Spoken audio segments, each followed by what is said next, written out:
हाँ मैंने स्टार्ट कर दी है क्लास। हाँ देखो आप।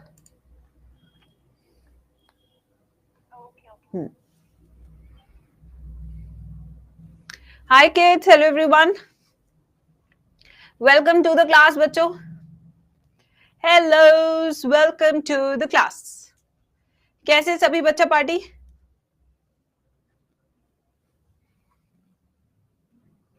आज से नई यूनिट शुरू कर रहे हैं हम। This is the unit number 4 in class 12 biology, जिसके अंदर 2 चैप्टर्स आपके बायोटेक के, ठीक है। And these are very interesting and very high weightage chapters. इसमें आपको कोई वीडियो देखने की जरूरत नहीं है, सीधा आपको पता होना चाहिए कि हाई वेटेज यूनिट है। यहां से आपके 6 से 7 सवाल आते हैं, ठीक है। अगर आप नीट की पहली बार तैयारी कर रहे हैं तो मैं बता देती हूँ, अगर आप ड्रॉपर है तो आप अच्छे से जानते होंगे कि ये बहुत ही शानदार और काफी भारी भरकम यूनिट है। यस, मैम एंडी सर ने बहुत खतरनाक क्वेश्चन पूछ लिया सुबिया से। ओ बना रखी विशाल मैंने बायोटेक पे, देखो जाके। क्या बात है, कहाँ है सुबिया? फिजिक्स का पूछा, ये क्या बात हुई? ये तो चीटिंग हो गई। ये क्या बात हुई? मैम केम का नहीं, फिजिक्स का पूछा यार, ये तो चीटिंग है। अब ये तो बहुत बड़ी चीटिंग है, ये स्कैम है, ये तो हमारी बेचारी बच्ची के साथ। हाँ स्कैम हुआ, सही बात है, सही बात है। वो बेचारी रात भर पढ़ रही थी केमिस्ट्री और सर ने स्कैम कर देता। ये कोई बात हुई? सर कैम पे भरोसा नहीं था। ओ ओ ऐसा फील्डिंग सेट कर दी थी। ओ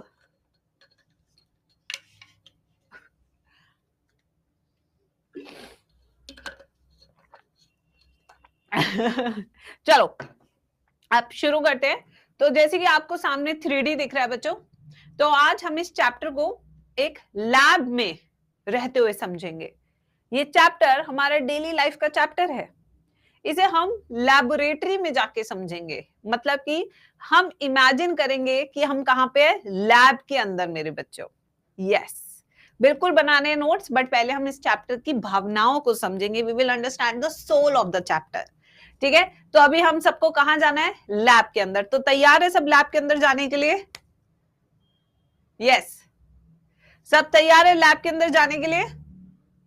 ऑल सेट? चलिए फिर लैब के अंदर चलते हैं। तो बच्चे लैब के अंदर जब हम चलते हैं तो हम करते हैं अपना एक बायोटेक का एक्सपेरिमेंट। अब वो बायोटेक का एक्सपेरिमेंट हम कैसे करते हैं? तो सभी बच्चों से मैं कहूंगी कि सब बच्चों अपना एक हेयर फॉलिकल निकाल लो, ठुक, ठीक है। इसको तेज से खींचना होता है, तो इसके नीचे एक व्हाइट व्हाइट कलर का एक छोटा सा टिश्यू दिखेगा जिसे हम कहते हैं हेयर फॉलिकल। जब बाल खुद से झड़ते हैं तब हेयर फॉलिकल नहीं निकलता है, बट जब आप इन्हें ऐसे खींच के निकालते हैं तो आपका हेयर फॉलिकल निकल जाता है, ठीक है बच्चों। तो अब सबसे पहला सवाल कि आखिर हमने हेयर फॉलिकल क्यों निकाला?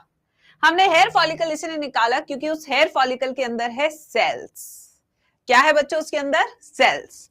और सेल के अंदर होता है न्यूक्लियस, और उस न्यूक्लियस के अंदर होता है डीएनए।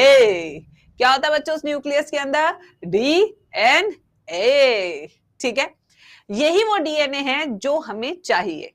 तो सबसे पहला स्टेप क्या होता है जब हम लैब के अंदर जाते हैं? That is collection of the sample. सबसे पहला स्टेप क्या है? सैंपल कलेक्ट करना, क्योंकि उसी सैंपल के अंदर है सेल्स, उसी सेल्स के अंदर है आपका डीएनए। क्या पहला स्टेप सबको क्लियर है? आज सबको एक्सपेरिमेंट करना है ये, तो इसलिए ढंग से सुनिएगा बिल्कुल, ठीक है। यस, तो सबके पास सैंपल आ चुका है। अब सैंपल के बाद बच्चा पार्टी क्या करेगी? उस सेल के अंदर से जो मुझे दिख भी नहीं रहा है उसमें से मुझे डीएनए निकालना है गाइस। यस, मुझे क्या निकालना है? डीएनए निकालना है उसमें से। सोचिए, तो सबसे पहले इस एनिमल सेल को हमें ट्रीट करना पड़ेगा, इसकी जो मेम्ब्रेन्स होती है उसको तोड़ना पड़ेगा और फिर डीएनए को निकालना पड़ेगा। जब डीएनए हम निकालते हैं उस सेल के अंदर से, उस स्टेप को हम कहते हैं स्पूलिंग। क्या कहते हैं उस स्टेप को बच्चों? उस स्टेप को हम कहते हैं स्पूलिंग। क्या कहते हैं उसे? स्पूलिंग, ठीक है, क्या कहते हैं, स्पूलिंग। अब डीएनए आ चुका है जो कि 2.25 मीटर लंबा है। कितना लंबा है आप सभी का डीएनए गाइस? 2.25 मीटर लंबा डीएनए है। ठीक है, अब उस 2.25 मीटर, ये देखिए ये बैक्टीरियल डीएनए है, मैंने कहा आप अपना ले लो। अब इस 2.25 मीटर लंबे डीएनए को हमें तोड़ना है। कैसे तोड़ेंगे देखते हैं, ये देखिए। Restriction enzymes are part of a bacterial defense mechanism against viral infections. When a bacteriophage infects a bacterial cell, it introduces its own DNA into the host cell for replication. Click on the highlighting next button to proceed to observe how the restriction enzyme recognizes specific sequences in the phage DNA and cuts it into smaller fragments, ये देखिए, preventing the phage from replicating and ultimately destroying the viral DNA. ये देखिए। The bacterial cell from being taken over by the virus. So what is the step number 3 guys? सबसे पहला step क्या था? Collection of sample. अब सब ma'am के साथ बोलते रहेंगे क्योंकि हम अभी लैब में हैं, अभी किसी को कुछ लिखना नहीं है, सबको समझना है कि आखिर होता कैसे बायोटेक। तो पहला स्टेप क्या था? Collection of sample. Second step क्या था? Isolation of DNA. अब तीसरा स्टेप क्या है? Fragmentation of DNA. अभी फ्रैगमेंटेशन ऑफ डीएनए करना है तो कौन सा एंजाइम चाहिए? रिस्ट्रिक्शन एंजाइम, जो इस डीएनए को बीच बीच में से काटता है। तो ये एक तरह का एंडोन्यूक्लियस है। क्या है ये? एक तरह का एंडोन्यूक्लियस है, क्योंकि ये रिस्ट्रिक्शन एंजाइम इसे बीच बीच में से काट रहा है। स्टेप नंबर 3 भी सबको क्लियर है? ठीक है, अब इन्हीं सारे फ्रैगमेंट्स को हमें अलग करना है। Separation of DNA, gel electrophoresis. Plastic tank with an electrode at each end for holding the gel and buffer solution. Click on the highlighting next button to visualize the next. ये देखिए, ये हमने jail बनाया, jail के अंदर हमने Wales बनाए, इसके अंदर सैंपल लोड किया जाएगा, फिर उसके बाद इनको अलग किया जाएगा based on the size of fragment. ये आपका नेगेटिव एंड है कैथोड, ये पॉजिटिव एंड है anode.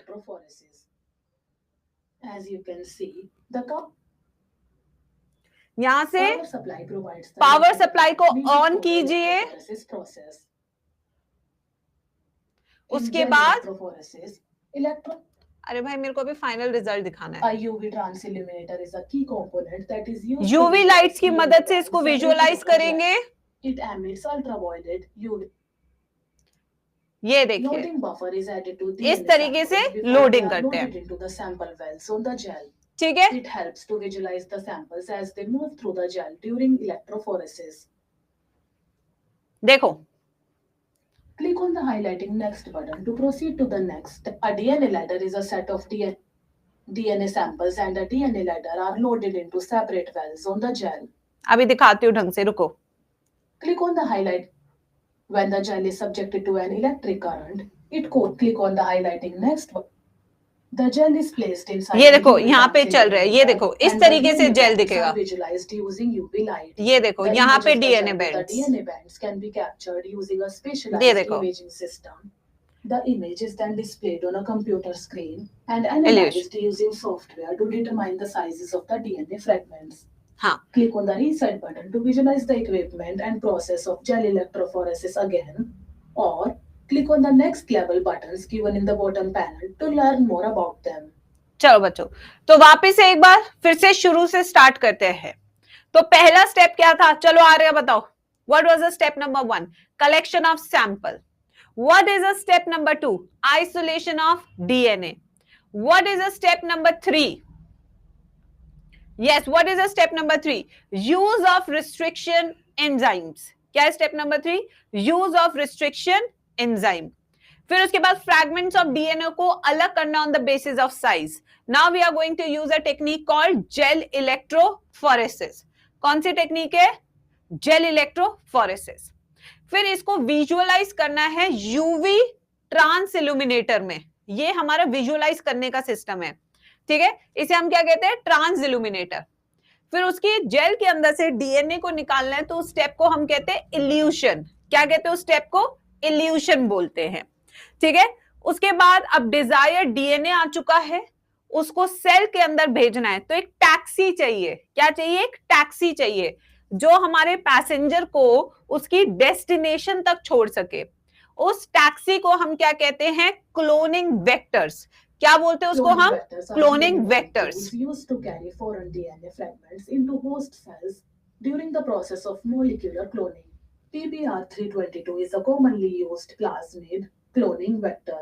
As you can see, it contains the gene for both tetracycline resistance and the gene for ampicillin. ये मैं समझाऊंगी, इसकी मत सुनो, मैं समझाऊंगी chapter. Chapter. Restriction enzyme recognition sites in its multiple cloning site and an origin of replication where replication begins. Click on the next level button given in the bottom panel to learn more about them. Yes, तो ये हमारा क्या है? Cloning vector है, जिसे हम gene taxi बोलते हैं, जो हमारा डिजायर डीएनए कैरी करेगा, उसके साथ जुड़ के ये दोनों कहां एंट्री लेंगे? होस्ट सेल के अंदर, ठीक है। किसके अंदर एंट्री लेंगे बच्चों? होस्ट सेल के अंदर, ठीक है। तो यहां पे अगर फॉरेन डीएनए लगा है तो उसे बोलेंगे रिकॉम्बिनेंट डीएनए। अगर इसके पास फॉरेन डीएनए नहीं है तो इसे क्या बोलेंगे? Non recombinant DNA. क्या बोलेंगे उसे? Non recombinant DNA. अब बेटा देखो, अब हमने रिकॉम्बिनेंट डीएनए बना लिया है, उसे होस्ट सेल के अंदर भेजना है। The process is called as transformation. क्या कहते हैं उस प्रोसेस को? क्या कहते हैं उसको? ट्रांसफॉर्मेशन। ये देखो, One method for transforming cells with recombinant DNA is microinjection. Click on the highlighting next button.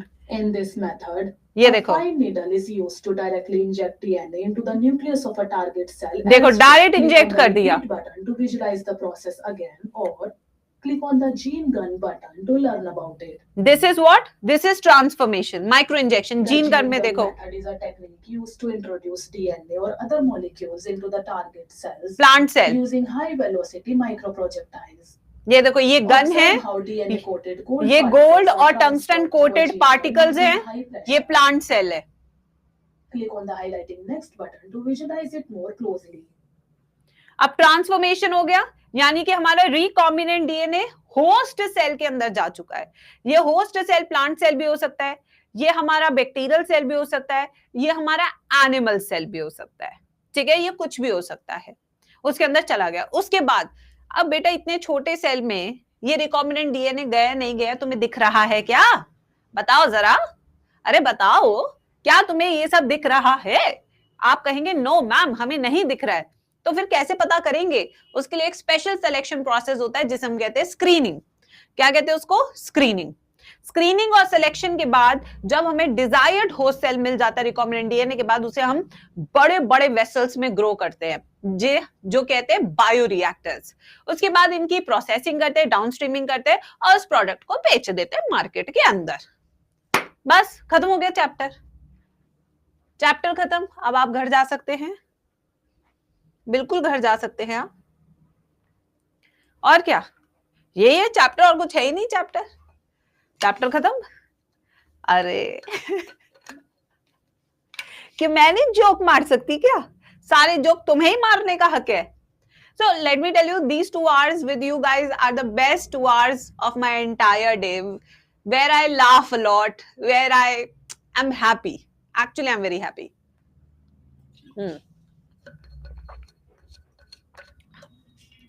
तो यही था आज का जोक ऑफ द डे। चलो आ जाओ, अब शुरू करते हैं चैप्टर को, बायोटेक। अब हम थोड़ा लिखेंगे भी, समझेंगे भी, ओवरव्यू भी करेंगे चैप्टर का।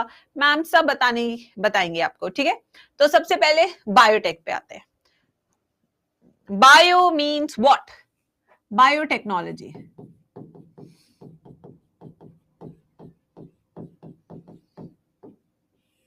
Biotechnology.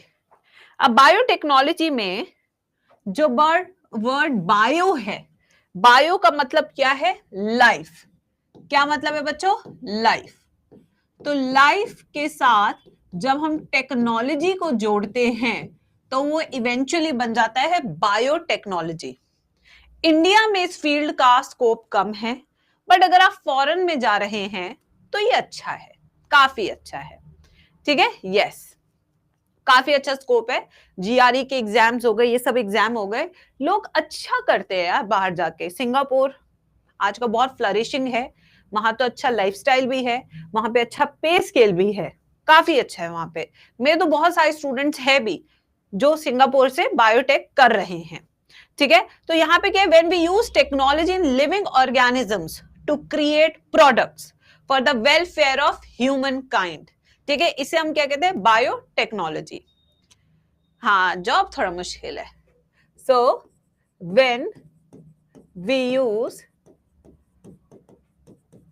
technology in living organisms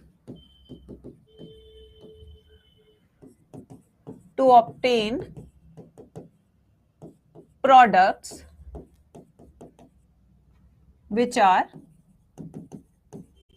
useful for mankind. So the prime focus is mankind. जो मैनकाइंड के लिए अच्छा है वो हम बनाएंगे, दूसरों से हमें लेना नहीं देना नहीं। यस, पेरेंट्स को मना दो मैम। विशाल कहाँ जाने के लिए? बांग्लादेश। करती हूँ ना कॉल, डोंट वरी, आज ही कॉल करूंगी। क्या हुआ? नहीं, चलो अब आते हैं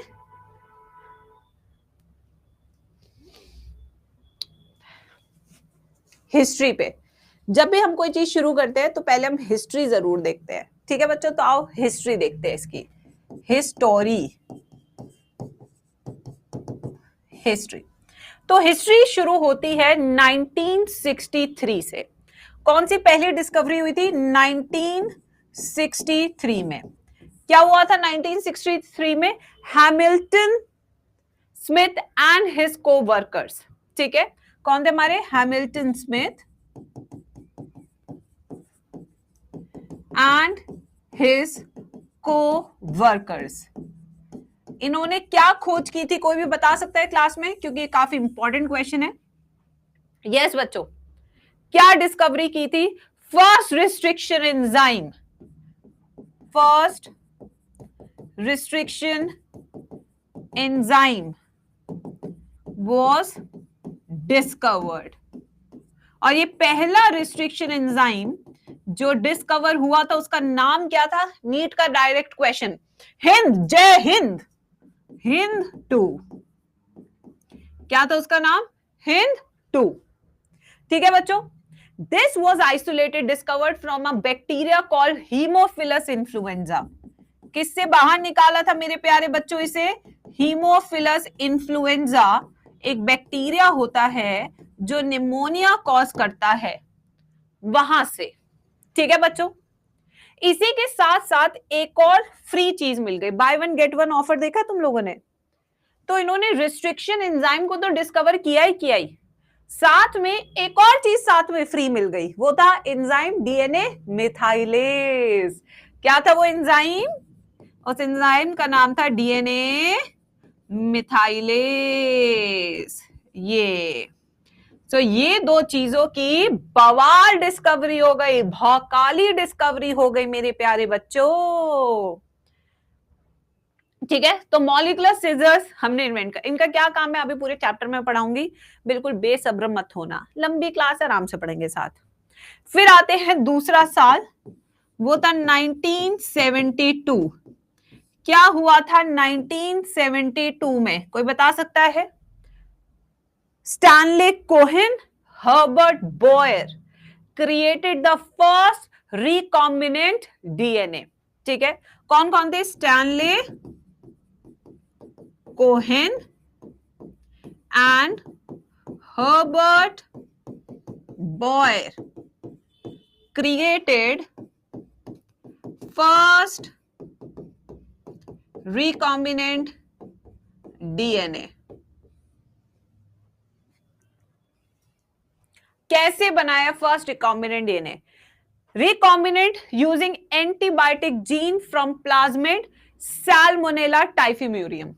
यानी कि इन्होंने एक ऐसा बैक्टीरिया लिया जिसके ऊपर एंटीबायोटिक का असर नहीं होता था, वो जीन निकाल के इन्होंने दूसरे में डाल दिया, इकोलाई में, और वो बन गया रिकॉम्बिनेंट डीएनए।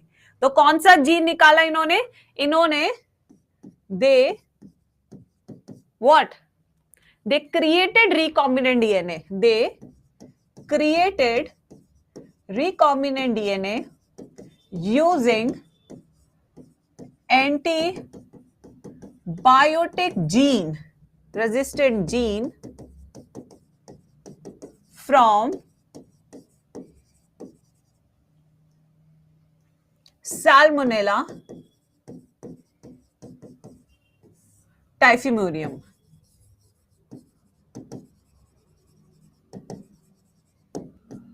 इसमें से निकाला एंटीबायोटिक रेजिस्टेंट जीन। हाँ,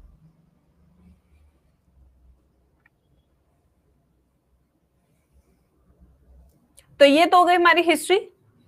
हिस्ट्री में किसी को दिक्कत? पहला रिकॉम्बिनेंट डीएनए कब बना, डायरेक्ट क्वेश्चन आ सकता है एग्जाम में। पहला रिस्ट्रिक्शन एंजाइम कौन सा था, कब डिस्कवर हुआ, किसने किया, ये 3 क्वेश्चन बन सकते हैं यहाँ पे। वो सैल्मोनेला टाइफी था विका। अब आते हैं next second part of the chapter, ये हमारा principles of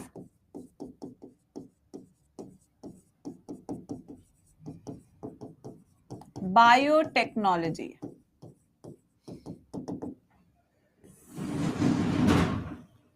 principles of biotechnology.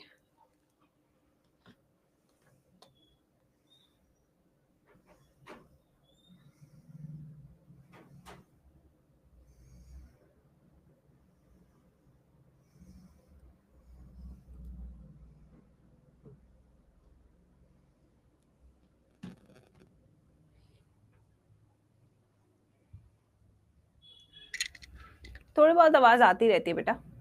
तो पहला प्रिंसिपल कोई बता सकता है, what is the first principle of biotechnology बच्चों? क्या करना चाह रहे हैं हम? Genetic engineering. क्या करना जा रहे हैं हम यहाँ पे? Genetic engineering. जीन्स के साथ खेला खेला जाएगा। आज तक तो तुम मेरे इमोशन के साथ खेलते थे, आज हम खेलेंगे तुम्हारे जीन्स के साथ। इसका निकालेंगे, उसका निकालेंगे, बनाएंगे कुछ ऐसा जो ना देखा होगा तूने कभी भी। ठीक है बच्चों, तो आज हम करने वाले पहली चीज क्या करने वाले हैं? Genetic engineering, which is the first principle of biotechnology.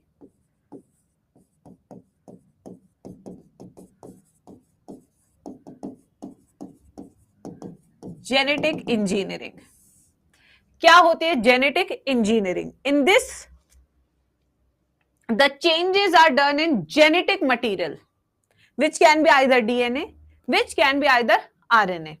इस तरीके से चेंज करेंगे इनके जीन्स को, डीएनए आरएनए को, कि भाई उसका फिनोटाइप चेंज हो जाएगा। किसका फिनोटाइप चेंज हो जाएगा? होस्ट सेल का। जैसे मान लो अनुष्का है हमारे पास, अनुष्का हमारी क्या है? Host cell. मैं चाहती हूं कि जब भी मैं बोलूं अनुष्का तो वो ऐसे है, पतक पतक पतक। ठीक है, तो ये फिनोटाइपिक चेंज है विच आई कैन सी। तो मैं बतख वाला जीन अगर लगा दिया अनुष्का में, तो जब भी मैं अनुष्का बोलूंगी तो वो पतक बतख करती हुई आएगी। ठीक है बच्चों, तो this is what phenotypic change. किसके अंदर? होस्ट सेल के अंदर। कैसे आया ये change? By alteration in the genetic material. Genetic material can be DNA और आरएनए। समझ लगा ये पॉइंट या नहीं लगा? जल्दी बताएंगे सब चैट बॉक्स में। So what is genetic engineering? Alterations in the genetic material that can be either DNA or RNA such that it brings phenotypic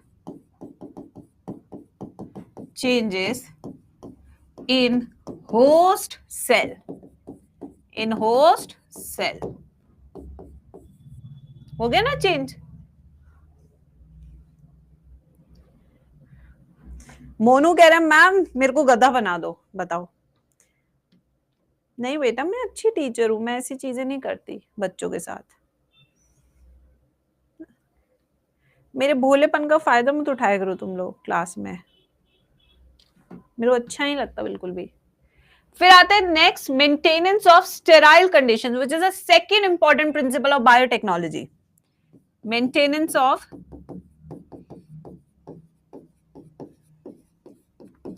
sterile conditions.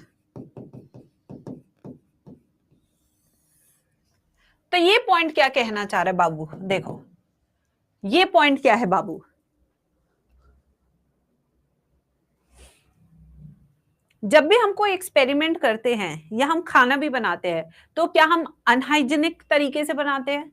हम मैरी मेलोन की बिटिया तो है नहीं कि जाए भी और धोके भी ना आए, है ना बच्चों?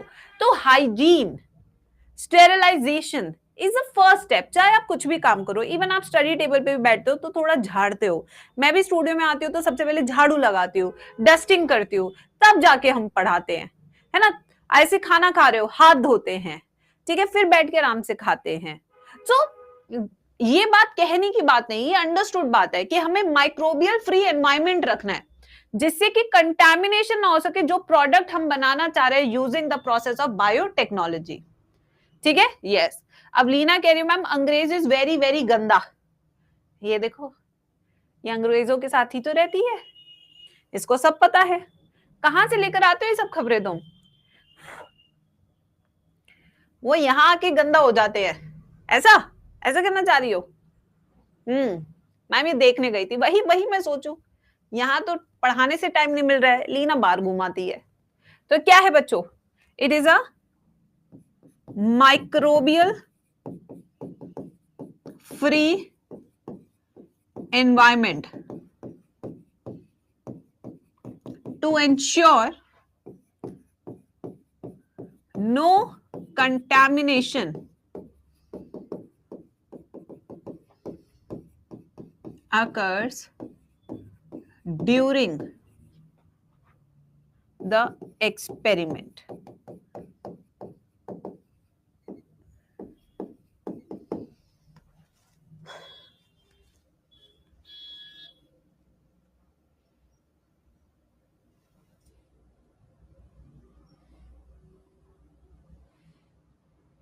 लिख लिया? अब हम करेंगे चैप्टर का overview, which is going to be the summary of the entire chapter. लोग समरी लास्ट में लिखवाते हैं बट जी स्क्वायर पहले लिखवाती है कि बच्चों को खुद से पता रहे कि इसके बाद कौन सा स्टेप आएगा, जिससे पूरा चैप्टर आप रिवीजन की फॉर्म में पढ़ें फिर।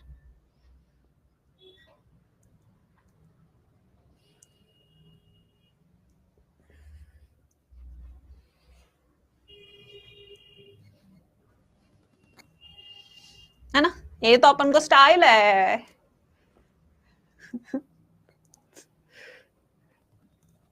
ठीक है, चलिए अब आते हैं ओवरव्यू ऑफ द चैप्टर।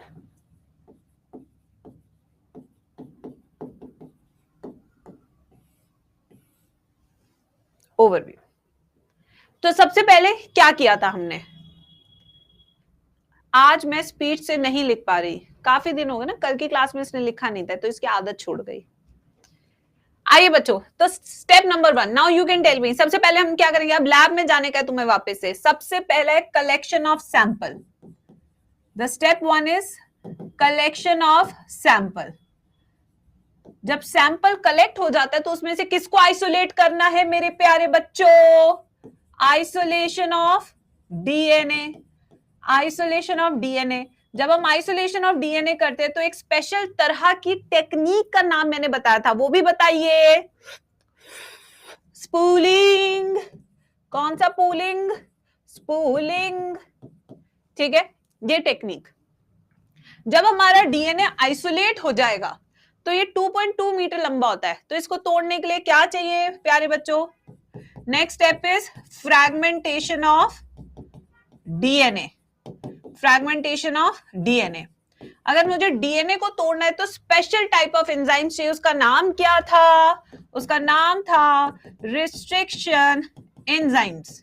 क्या नाम था उनका? नाम था रिस्ट्रिक्शन एंजाइम्स। इन्हीं रिस्ट्रिक्शन एंजाइम को आम भाषा में क्या बोलते हैं? इसे आम भाषा में बोलते हैं मॉलिक्यूलर सीजर्स। क्या बोलते हैं? Molecular seizures.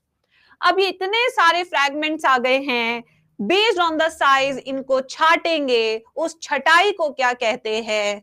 उसको कहते हैं separation of DNA fragment on the basis of size. ठीक है, यस। तो यहां क्या है? Separation of DNA fragments on the basis of size, on the basis of size. और इसके लिए एक स्पेशल टाइप की टेक्निक बताई थी मैम ने। उस टेक्निक का नाम क्या बताया था मैम ने? Gel electrophoresis. फोरेसिस। इससे हो गया सेपरेशन, हो गया ना सेपरेशन। अब सेपरेशन के बाद इसे जेल से अलग करेंगे। जेल से जब हम डिजायर्ड डीएनए को अलग करते हैं तो उस प्रोसेस को हम क्या कहते हैं? इल्यूशन। ठीक है, तो नेक्स्ट क्या है? Extraction of desired DNA fragment from gel, and this step is called as elution. क्या कहते हैं मेरे प्यारे बच्चों? Elution, illusion. ठीक है, अब इसके बाद नेक्स्ट स्टेप पे चलते हैं। अब डिजायर डीएनए आ चुका है, जिसका रंग बना लेते हैं कुछ इस तरीके से। ये हमारा डिजायर डीएनए, इसके साथ मुझे चाहिए एक जीन टैक्सी, और फिर इन दोनों के मिलन से बनेगा रिकॉम्बिनेंट डीएनए। ये बन गया हमारा रिकॉम्बिनेंट डीएनए, ये बन गया रिकॉम्बिनेंट डीएनए। ठीक है, तो ये हो गया हमारा वेक्टर, सॉरी, ये हमारा रिकॉम्बिनेंट डीएनए, ये हमारा वेक्टर डीएनए, और ये है हमारा डिजायर डीएनए जो हमने अभी अलग किया है जेल इलेक्ट्रोफोरेसिस में। तो इस स्टेप का नाम क्या होगा, कोई बता सकता है? What will be the name of the step? Formation of recombinant DNA using vector. क्या होगा इस स्टेप का नाम? Formation of recombinant DNA using vector. Vector की मदद से हमने बनाया है क्या? अपना रिकॉम्बिनेंट डीएनए। अब रिकॉम्बिनेंट डीएनए में जो वेक्टर डीएनए से हम दूसरे नाम से क्या बोलते हैं बच्चों? Gene taxi. और क्या नाम है इसका? Gene taxi.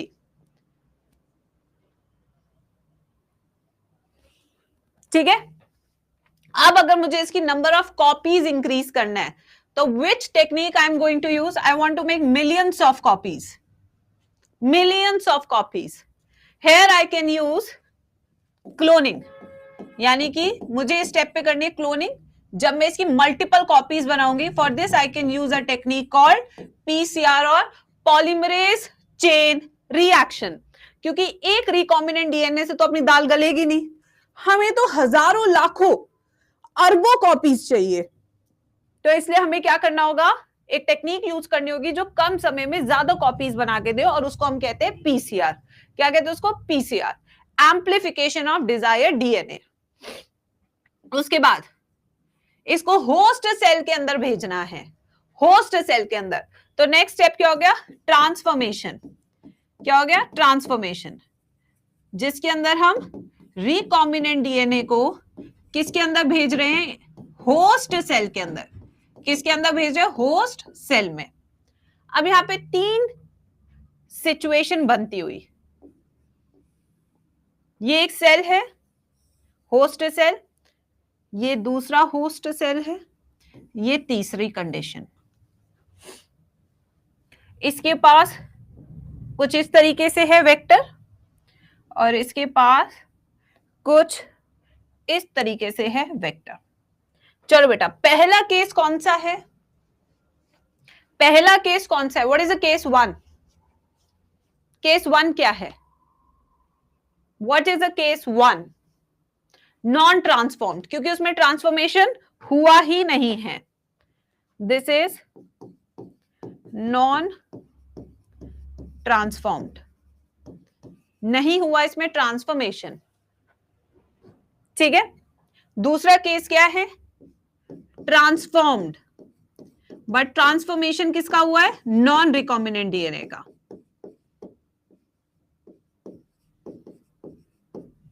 तीसरा केस क्या है, ट्रांसफॉर्म्ड, ट्रांसफॉर्मेशन हुआ है, किसका हुआ है, रिकॉम्बिनेंट डीएनए का। तो इन तीन केसेस में से मुझे तीसरा केस चाहिए, मुझे देख कुछ नहीं रहा है, तो मुझे क्या करना होगा, सिलेक्शन, सिलेक्शन और screening. What is the next step बच्चों, सिलेक्शन।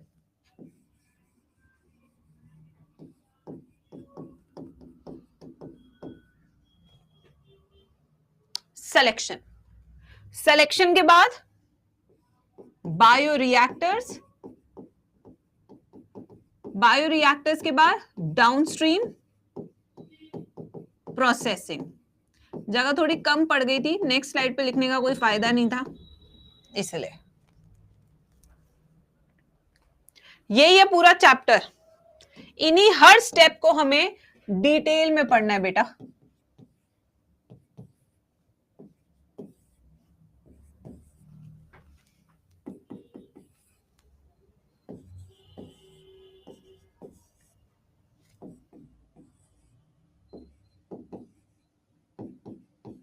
ये लीजिए सारे स्टेप्स।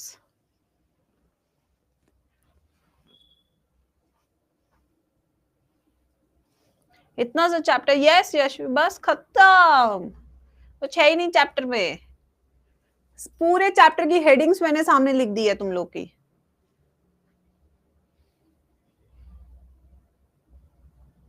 अब इसको समझ समझ के लिखोगे तो चैप्टर और आसानी से समझ में आएगा।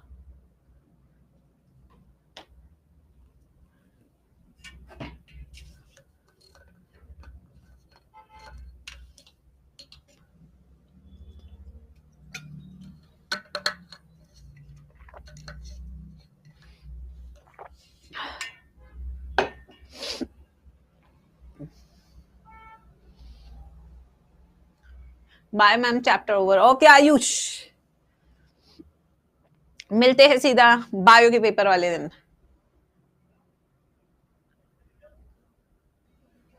चले, चलो आगे चलते हैं। अब हम एक एक करके स्टेप बाय स्टेप पढ़ेंगे। तो स्टेप नंबर 1 से शुरू करते हैं। Step 1, isolation of DNA from cell. तो यहां पे हमारा प्राइम फोकस क्या है, डीएनए का एक्सट्रैक्शन। तो डायग्राम बना लेते हैं, आ जाओ भाई। ये हमने बना ली प्लाज्मा मेम्ब्रेन। प्लाज्मा मेम्ब्रेन के बाहर मैंने बना ली सेल वॉल।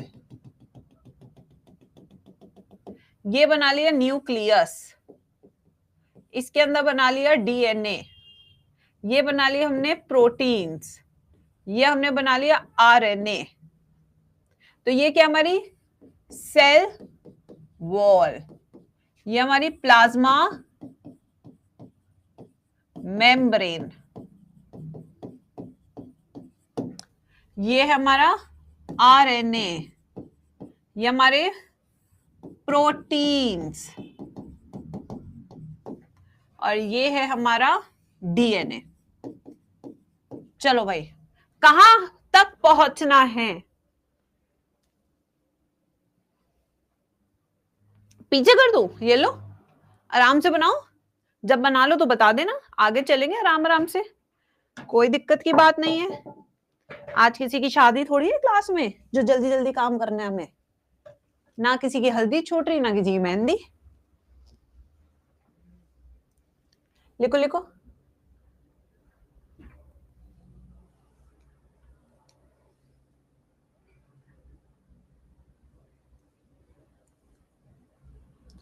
मेरे प्यारे बच्चों, मेरे राज दुलारो, मेरे निकम्मे प्यारे बच्चों। चले, अच्छा हॉरर वाइब्स, थैंक्स। आ जाओ, तो बेटा सेल वॉल हर सेल के पास नहीं होता है ना। यस बीइंग जियान। ओके उसकी मम्मी की तो याद नहीं आई ना मुझे देख के। तो सेल वॉल हर सेल के पास सेल वॉल नहीं होती, जैसे एनिमल सेल, बट बाकी सबके पास होती भी है। जैसे सेल वॉल की बात करें तो प्लांट की बात करें तो प्लांट की सेल वॉल बनी होती है सेलुलोज से। तो कौन सा एंजाइम लोगे भाई इसको काटने के लिए, इसको डिसॉल्व करने के लिए, इसको डाइजेस्ट करने के लिए? यस कौन सा लोगे? सेलुलेज। कौन सा एज? सेलुलेज। ठीक है, so we are going to use enzyme cellulase. Cellulase ठीक है। उसके बाद बच्चों हमारे पास आता है बैक्टीरियल सेल। बैक्टीरियल सेल की सेल वॉल बनी होती है पेप्टिडोग्लाइकन से। किससे बनी होती है? पेप्टिडोग्लाइकन। तो एंजाइम कौन सा यूज करोगे? अरे तुम्हारे मुंह के अंदर भी होता है वो, यस लाइजोजाइम्स। कौन सा बेटा? लाइजोजाइम्स है उस एंजाइम का नाम जो डाइजेस्ट करेगा पेप्टिडोग्लाइकन को और सेल वॉल टूट जाएगी। उसके बाद आता है हमारा fungal cell. Fungal cell wall बना होता है काइटिन से। तो एंजाइम कौन सा यूज करेंगे हम? काइटिनेज। एंजाइम कौन सा यूज करेंगे हम? काइटिनेज। ये जो काइटिनेज एंजाइम है ये डाइजेस्ट करेगा काइटिन को और सेल वॉल को हटा देगा फंगल सेल के ऊपर से। उसके बाद जो सेकंड बैरियर है वो आता है प्लाज्मा मेम्ब्रेन। प्लाज्मा मेम्ब्रेन किससे बनी होती है? लिपिड बाइलेयर से। किससे बनी होती है? Lipid bilayer. तो एंजाइम कौन सा यूज करेंगे बच्चों हम? लाइपेज। कौन सा यूज करेंगे एंजाइम? लाइपेज। ये डाइजेस्ट कर देगा प्लाज्मा मेम्ब्रेन को। ये भी खत्म हो गई, सेल वॉल खत्म, प्लाज्मा मेम्ब्रेन खत्म। उसके बाद आरएनए। आरएनए को जो एंजाइम डाइजेस्ट करता है उसका नाम होता है RNase. This will digest RNA. Cell के अंदर प्रोटीन होता है, प्रोटीन को डाइजेस्ट करने वाला कौन है? प्रोटीएज। कौन है? प्रोटीएज। ये भी डाइजेस्ट कर देगा सारे प्रोटीन्स को, चाहे इंटीग्रल प्रोटीन्स हो चाहे पेरिफेरल प्रोटीन्स हो, कुछ भी हो सब डाइजेस्ट कर देगा। उसके बाद लास्ट हमारा DNA. Will I use DNase? Will I use DNase? No. अबे इसको थोड़ी डाइजेस्ट करना है, फिर एक्सपेरिमेंट कर ही क्यों रहे हो? यस तो यहां पे we will not use DNase, not use DNase, क्योंकि ये तो डाइजेस्ट कर देगा भाई डीएनए को। अब डीएनए है, अब डीएनए के स्ट्रैंड्स निकालने हैं तो इसके लिए ठंडी दारू। Now the DNA will be treated with chilled ethanol. ठंडा ठंडा इथेनॉल लाएंगे, बिल्कुल ठंडा ठंडा, जिससे प्रेसिपिटेट हो सके। ठीक है, जब इसको ट्रीट करेंगे तो क्या होगा? DNA strands precipitates.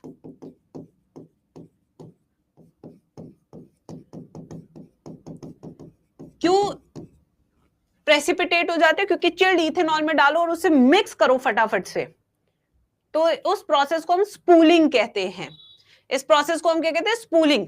खूब मिक्स करते हैं, एक स्पूल बन जाता है।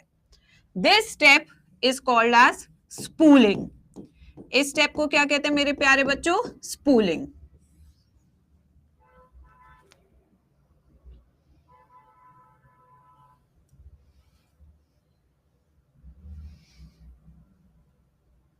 ठीक है,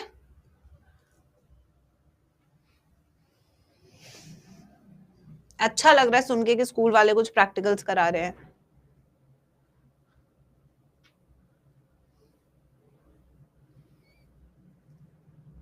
मैम हमारा स्कूल गरीब था, सही बात है। आगे चले बच्चों, step number 1 clear? Can anybody tell me what will be the step number 2? Now I have DNA strands. अब मेरे पास डीएनए के स्ट्रैंड्स आ चुके हैं। व्हाट will be the step number 2?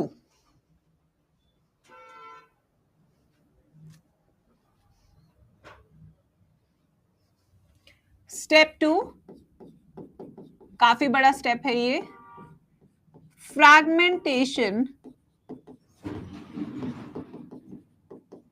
Of DNA using restriction enzymes.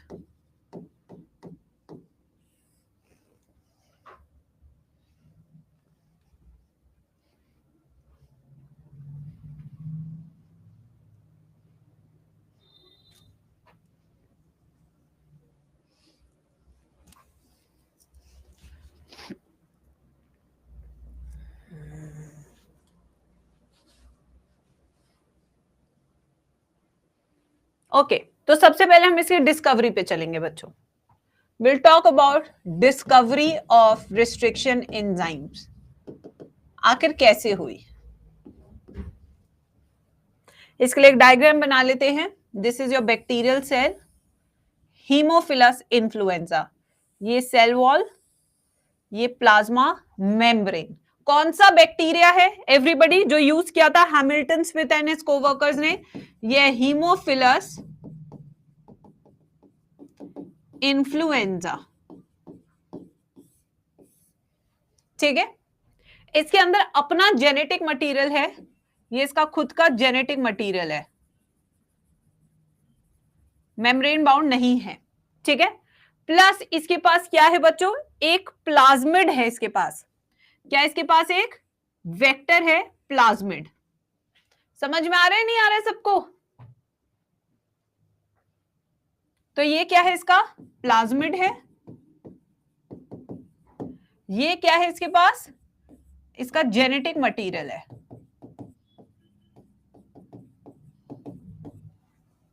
पहले तो यहां तक समझो,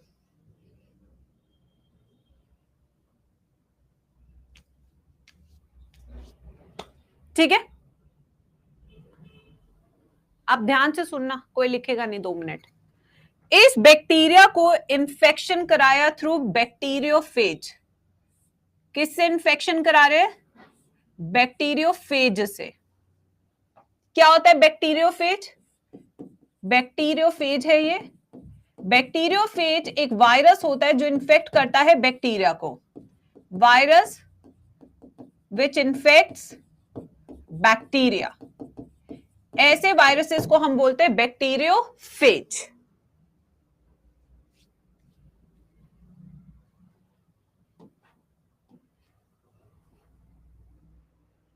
अब इन्होंने क्या देखा? देखो बेटा, वायरस आ रहा था इन्फेक्ट करने बैक्टीरिया को, ये इसने अपना जेनेटिक मटेरियल अपना अंदर इंजेक्ट करा।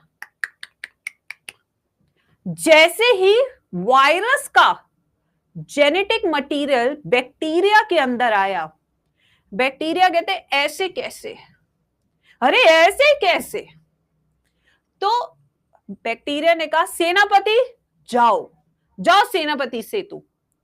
अब सेनापति कौन है? रिस्ट्रिक्शन एंजाइम, ये हमारे रिस्ट्रिक्शन एंजाइम्स, ये रे, ये रिस्ट्रिक्शन एंजाइम जाके इसको तोड़ देते हैं, यानी कि खत्म कर दिया। तो बैक्टीरिया का जब वायरस का जेनेटिक मटेरियल ही नहीं रहेगा तो वो क्या करेगा? बैक्टीरियल सेल में कुछ नहीं कर पाएगा, वो मर जाएगा, उसका इन्फेक्शन बैक्टीरिया में नहीं हो पाएगा। तो रिस्ट्रिक्शन एंजाइम एक तरह से नेचुरल डिफेंस मैकेनिज्म है बैक्टीरिया का अगेंस्ट वायरसेस, अगेंस्ट वायरसेस। समझ लगा या नहीं लगा? Everyone in the chat section जल्दी बताएंगे सब। Everyone okay. फिर एक सवाल बच्चे के मन में आता है जो तुम्हारे को नहीं आएगा, क्योंकि तुम लोग सिर्फ गधे सवाल पूछते हो मेरे से, अच्छे सवाल मैं ही बताती हूँ तुम लोग को कि मैम ये जो रिस्ट्रिक्शन एंजाइम है ये बैक्टीरिया के डीएनए को काहे डाइजेस्ट नहीं कर रहा है? ये वायरस के कर रहा है मैम, ये इसके डीएनए को डाइजेस्ट क्यों नहीं कर रहा है? इसलिए नहीं कर रहा है क्योंकि यहाँ पे एक और एंजाइम है, यहाँ एक और एंजाइम है जिसका नाम है डीएनए मिथाइलेज। जब भी रिस्ट्रिक्शन एंजाइम एक्टिवेट होता है तो डीएनए मिथाइलेज इस डीएनए के ऊपर मिथाइल ग्रुप ऐड कर देता है, तो रिस्ट्रिक्शन एंजाइम उसे पहचान नहीं पाता और उसको तोड़ नहीं पाता। तो at the same time bacteria virus को मार रहा है, उसी समय वो अपने आप को भी बचा रहा है। अपने आप को बचाने के लिए उसे चाहिए डीएनए मिथाइलेज, और वायरस के डीएनए को मारने के लिए उसे चाहिए रिस्ट्रिक्शन एंजाइम्स। ठीक है, समझ आया नहीं आया? सब बताएंगे चैट सेक्शन में। हाँ, जल्दी बताओ। अब इसको लिख ले। चलिए आइए इसको लिख लेते हैं। सो यहां पे Hamilton Smith and his co-workers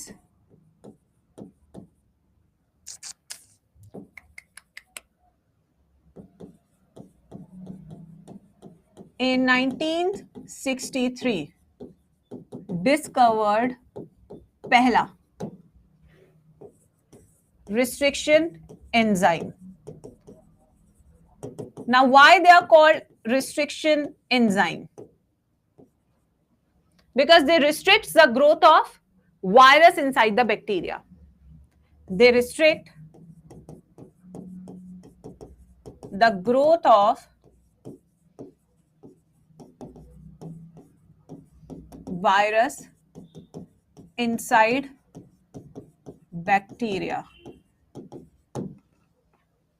इसलिए उन्हें कहते हैं रिस्ट्रिक्शन एंजाइम्स। नोट्स क्यों नहीं बना रहे हो? क्या करने आए हो क्लास में? इतना ही आता तो सिलेक्शन क्यों नहीं हो गया? फिर सब बनाएंगे नोट्स। मैं भी लिख रही हूं ना, बने बनाए तो थोड़ी पढ़ा रही हूं। चलो सेकेंड थिंग और कह दिया, वेरी स्पेसिफिक, बहुत ही स्पेसिफिक होते अपने एक्शन में, very specific in action. Next जो साथ में डिस्कवर हुआ इसी के साथ, वो था एंजाइम डीएनए मिथाइलेज। इस एंजाइम का काम क्या है? This enzyme adds methyl group to genetic material of bacteria such that now restriction enzyme can no longer cuts bacterial DNA.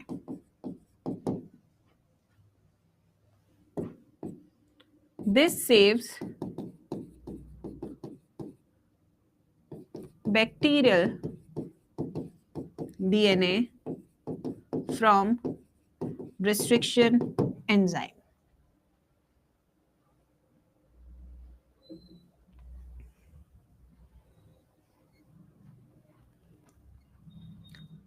Yes. First restriction enzyme to be isolated.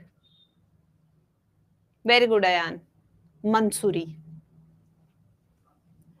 कुछ facts लिखेंगे। First restriction enzyme to be isolated कौन सा था? सबके एक साथ answer आने चाहिए। हिंद 2। कौन सा था? Hind 2 from Haemophilus influenza. इसी बैक्टीरिया पे काम कर रहे थे हमारे Hamilton Smith and his coworkers. Scientists have now isolated more than dash. Scientists have isolated more than dash restriction enzyme from over dash number of strains. Direct line from NCERT. Scientists have now isolated 900 restriction enzyme from over 230 strains of bacteria. यानी कि हमारे पास इतने सारे restriction enzymes है guys, इतने सारे restriction enzymes can be isolated from prokaryotic cell, eukaryotic cell और both prokaryotic and eukaryotic cell. आखिर ये ताकतवर एंजाइम्स किसके अंदर मिलते हैं? से प्रोकैरियोट्स में, यूकैरियोट्स या सब में मिलते हैं? हम में भी मिलते हैं, बैक्टीरिया में भी मिलते हैं, बताइए. From over 230 strains of bacteria. यहीं से दिमाग लगाना चाहिए था, ये सिर्फ प्रोकैरियोट्स में मिलते हैं. ठीक है. So restriction enzyme are isolated only from prokaryotic cell. तो यूकैरियोटिक सेल में ये वाली ताकत नहीं होती है. लिखिए इसको, आप इसका नॉमेनक्लेचर समझेंगे. मैम जब हीमोफिलस इन्फ्लुएंजा ह्यूमन को इन्फेक्ट करता तब ये रिस्ट्रिक्शन एंजाइम हमारे डीएनए को इन्फेक्ट क्यों नहीं करता?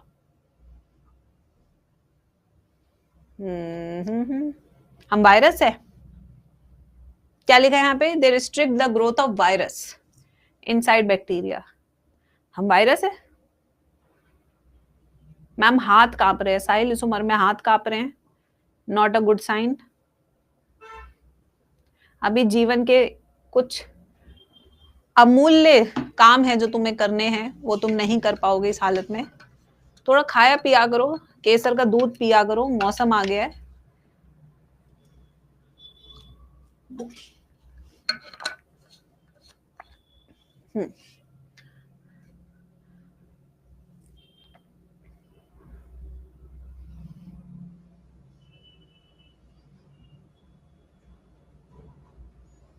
साहिल बेटा अच्छे से खाना पीना खाओ बेटा. चलो अब आते हैं नेक्स्ट पे. नेक्स्ट हम करेंगे इसका नॉमेनक्लेचर. किस तरीके से नामकरण होता है इन रिस्ट्रिक्शन एंजाइम्स का. तो यहां पे वेरी वंडरफुल एग्जांपल लिया है. वो वेरी वंडरफुल एग्जांपल कौन सा? एनसीईआरटी का इको R1. क्या है बेटा? Eco R1. इको R1 जिसमें से E is the genus of the bacteria. Genus of the bacteria क्या है? एक्सक्रीशिया. जो एस्चेरिचिया बोलते हैं ना बेटे, तुम्हार गर्लफ्रेंड का नाम नहीं है एस्चेरिचिया. क्या है? एक्सक्रीशिया.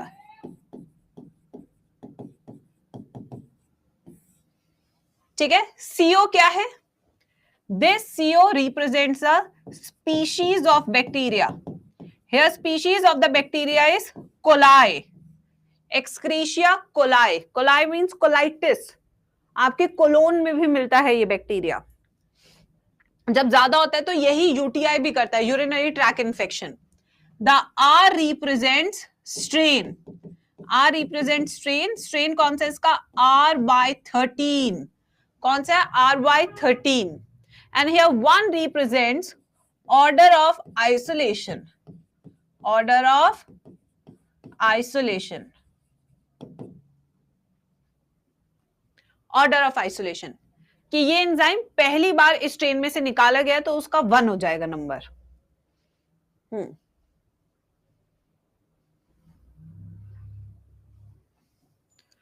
यार क्लास में सबके हाथ क्यों कांप रहे हैं? क्या हुआ है बच्चों? अरे बेटा मम्मी पापा थोड़ा झगड़ा वगड़ा करते ही हैं बेटा. तुम नहीं करते कि अपने सहेली और दोस्तों से? क्यों इतना माइंड करते हो? किसके मम्मी पापा जो आज तक झगड़ा नहीं करते? क्यों इतना बात दिल पे लेते हो? ऐसा थोड़ी होता है, हर घर में झगड़ा होता है. इतना नहीं पढ़ते बेटा. Ignorance is the biggest power you can have in life. याद रखना, जिस दिन तुमने इस समाज को इग्नोर करना सीख लिया उस दिन तुमसे बड़ा बादशाह कोई नहीं है, क्योंकि फर्क ही नहीं पड़ेगा. बेस्ट. ठीक है. चलो अब नेक्स्ट हम इसमें करेंगे class of enzymes. Class of enzymes. तो बेटा यहां पे जो हमारे रिस्ट्रिक्शन एंजाइम है, they belong to class 3 hydrolases. किसको बिलोंग करते हैं ये? क्लास 3 ऑफ एंजाइम्स, जिनका नाम है हाइड्रोलेसिस। ये मैंने आपको एंजाइम टॉपिक में भी बताया था। हाइड्रोलेसिस वो एंजाइम्स होते हैं जो एक बॉन्ड को तोड़ते हैं with the help of water. तो वाटर मॉलिक्यूल की मदद से ये बॉन्ड को तोड़ते हैं, इसलिए उसे हाइड्रोलेसिस कहते हैं। ठीक है बच्चों, इन हाइड्रोलेसिस में एक सब क्लास है एंजाइम की जिसका नाम है न्यूक्लिएजेस। क्या नाम है सब क्लास का? न्यूक्लिएजेस। न्यूक्लिएजेस वो क्लास ऑफ एंजाइम है विच डाइजेस्ट न्यूक्लिक एसिड्स। ये किसको डाइजेस्ट करते हैं? विच digest nucleic acids. Now based on their activity, कुछ लोग घर से खाते हैं हमें, कुछ लोग घर के भी ताना दे ही देते हैं, क्या ही उखाड़ लिया तुमने जिंदगी में, उसको देखो। अरे भाई नहीं था ऐसा तो क्या जिए नहीं? है ना भाई बच्चों? अरे नहीं थे हम ऐसे, क्या हो गया? सबकी किस्मत एक जैसी थोड़ी होती है, तो क्या जीना छोड़ दे हम? बताइए जरा, जीना छोड़ दे हम?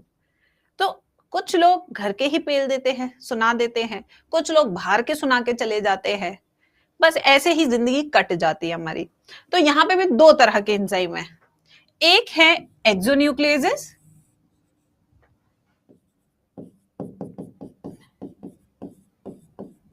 और एक है एंडोन्यूक्लिएजेस।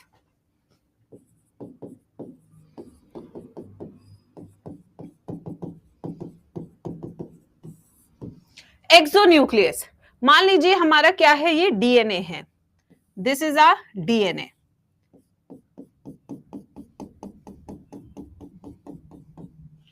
यहां पे भी डीएनए बना लेते हैं, इसने क्या गुनाह किया है, इसका भी बना लेते हैं।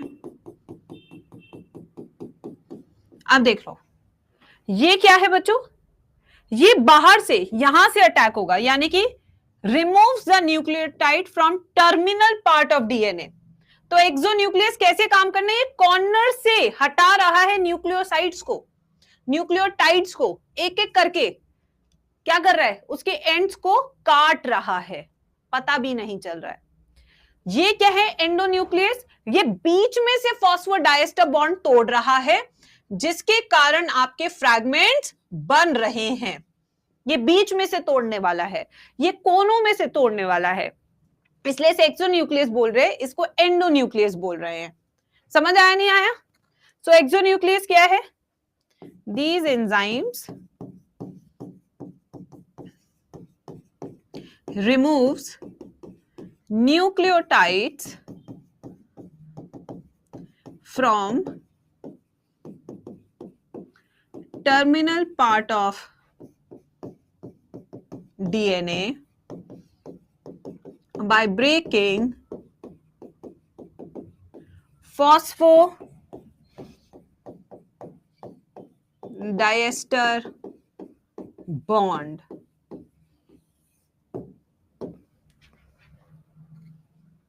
Here, this enzyme breaks the phosphodiester bond within DNA molecule. ये बीच में से तोड़ रहा है।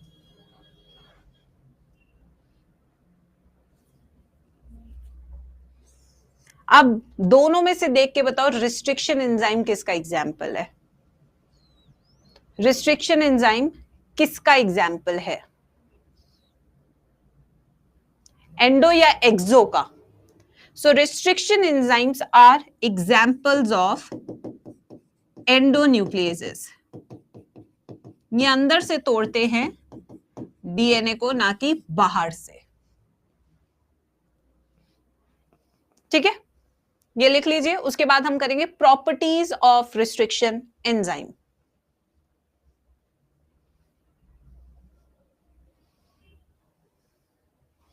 टा टा टा टा टा टा। मैंने देखा ऑनलाइन क्लास में बच्चे बड़ा जल्दी भटक जाते हैं। आजकल ध्वनि की भी ऑनलाइन क्लासेस चल रही है, तो उसकी टीचर लिखवाती है, वो लिख देती है, फिर उसके बाद वो भटक जाती है। मम्मी खेलना है, मम्मा ये करना है, मम्मी बदमाशी करनी है, फिर जाती है, फिर कुछ करती है, फिर आ जाती है बाहर। क्या आपके साथ भी ऐसा होता है? जीनस के नीचे लिखा है एक्सक्रीशिया। आप तो बड़े हो गए हैं ना।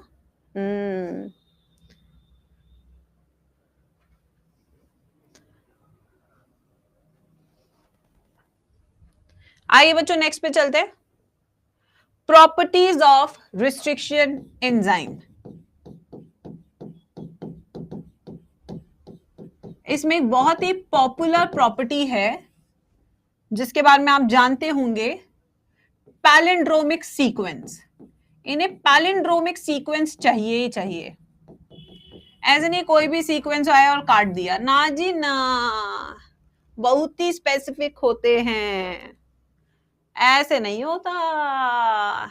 जैसे पैलिंड्रोमिक सीक्वेंस होती है, उसको फॉरवर्ड पढ़ोगे तो भी मैडम आएगा, उसे बैकवर्ड पढ़ोगे तब भी क्या आएगा, मैडम ही आएगा। ये देखिए, तो फॉरवर्ड पढ़ो बैकवर्ड पढ़ो, दोनों तरीके से पढ़ोगे तो तुम मडाम, क्या पढ़ोगे, मडाम।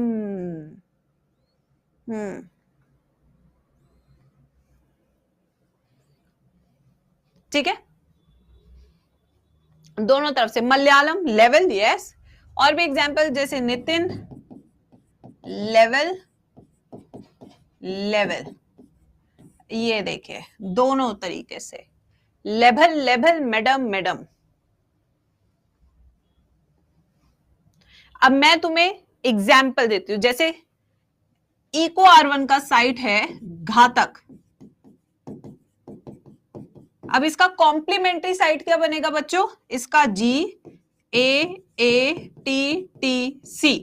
तो दोनों डायरेक्शन पे पढ़ोगे तो ये भी क्या हो गया, घातक, ये भी होगी पैलिंड्रोमिक सीक्वेंस। किस एंजाइम की, इको R1 की। ठीक है, एक और ले लेते हैं। अब आप बताइए क्या ये वाली पैलिंड्रोमिक सीक्वेंस है, इसका कॉम्प्लीमेंट्री सीक्वेंस बनाइए दूसरे स्टैंड पे, तब आपको पता लगेगा। मुस्कान कह रही है हाँ मैम ये है, मुस्कान कह रही है कि हाँ मैम है। तो ये क्या हो गया, GGGCCC। तो ये भी क्या है, पैलिंड्रोमिक सीक्वेंस है SMA1 की, SMA1 रिस्ट्रिक्शन एंजाइम की। और बनाते हैं, चलो क्या ये पैलिंड्रोमिक सीक्वेंस है, यस और नो। बना बना के देखिए, ऐसे भी डायरेक्ट क्वेश्चन नीट में आ सकते हैं जहां आपको बना बना के देखने हैं। इसका बनाइए GAATC, ये तो बहुत अलग है, ये तो रॉन्ग नंबर है। So this is not an example of palindromic sequence. ठीक है, और देख लेते हैं एक और एग्जाम्पल, GGACC। क्या ये पैलिंड्रोमिक सीक्वेंस है, GGTCC है, नहीं, ये भी क्या है, रॉन्ग नंबर है। तो इस तरीके से पैलिंड्रोमिक सीक्वेंसेस होनी चाहिए, तभी बेटा आपके रिस्ट्रिक्शन एंजाइम्स काम करेंगे, वरना काम नहीं करेंगे। क्या ये वाला कॉन्सेप्ट सबको क्लियर हो गया, क्वेश्चंस पे डिस्कस कर लिया हमने। Now second property, restriction enzymes are highly specific for their recognition site। इसका मतलब क्या है, अगर इको R1 है तो वो हमेशा घातक को ही ढूंढेगा, इसी सीक्वेंस को ढूंढेगा, इसके अलावा और वो किसी सीक्वेंस पे काम नहीं करेगा, किसी सीक्वेंस पे काम नहीं करेगा। कौन सी बॉन्ड तोड़ते हैं ये, restriction enzymes break phosphodiester bonds using ATP। यानी इस प्रोसेस में भी क्या लग रहा है, एनर्जी। क्या लग रही है? Energy.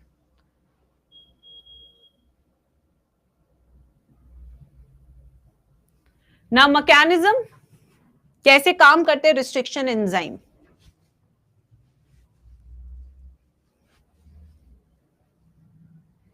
How do they work? Mechanism,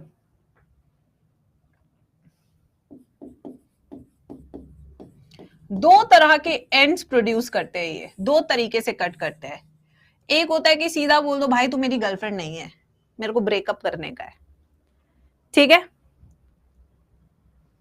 और दूसरा तरीका क्या होता है, यार ऐसा है ना, मेरी मम्मी की जो बहन है ना, वो उनको तू पसंद नहीं आ रही है, पता नहीं क्यों, पता नहीं, ठीक है।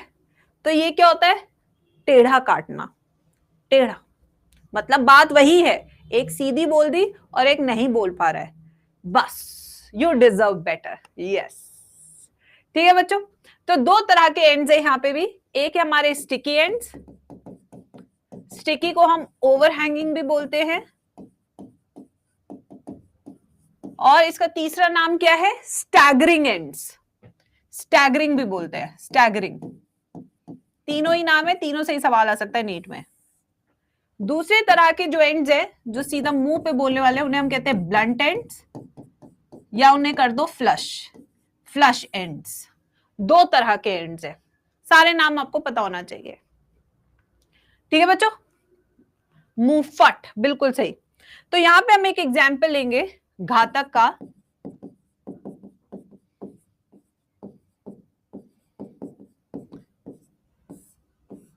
ये हमारा डीएनए स्ट्रैंड है, इनके बीच में हाइड्रोजन बॉन्ड्स हैं, ठीक है। अब इको R1 आएगा, कौन सा एंजाइम आएगा?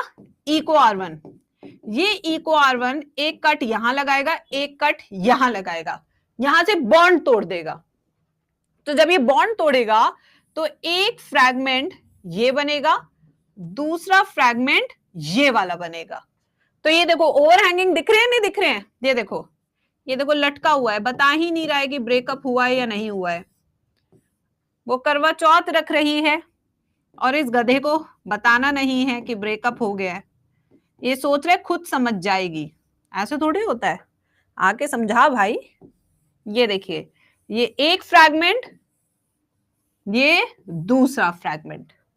तो ये जो कट है आप देख सकते हैं, ये टेढ़ा लगा हुआ है, सीधा कट नहीं है। It's complicated, lol. वैसे मैं बताऊं, boys are very bad at breakups, they just simply ghost you. ये घोस्ट कर देते हैं, इनकी हिम्मत नहीं होती लड़की से आके बोलने की कि नहीं अब नहीं हो पाएगा, ये नहीं बोल पाते। लड़कियां फिर भी बोल देती है यू डिजर्व बेटर, मेरे से नहीं हो पा रहा। इनसे बस की नहीं होता, इनमें नहीं इतनी हिम्मत होती कन्फ्रंट करने की। हाँ हाँ हाँ हाँ हाँ, नहीं एक्सपीरियंस तो नहीं है बेटा, बॉयफ्रेंड गर्लफ्रेंड का इतना एक्सपीरियंस है ही नहीं, काम काजी लोग हैं, करियर बनाने में ही बिजी रहे।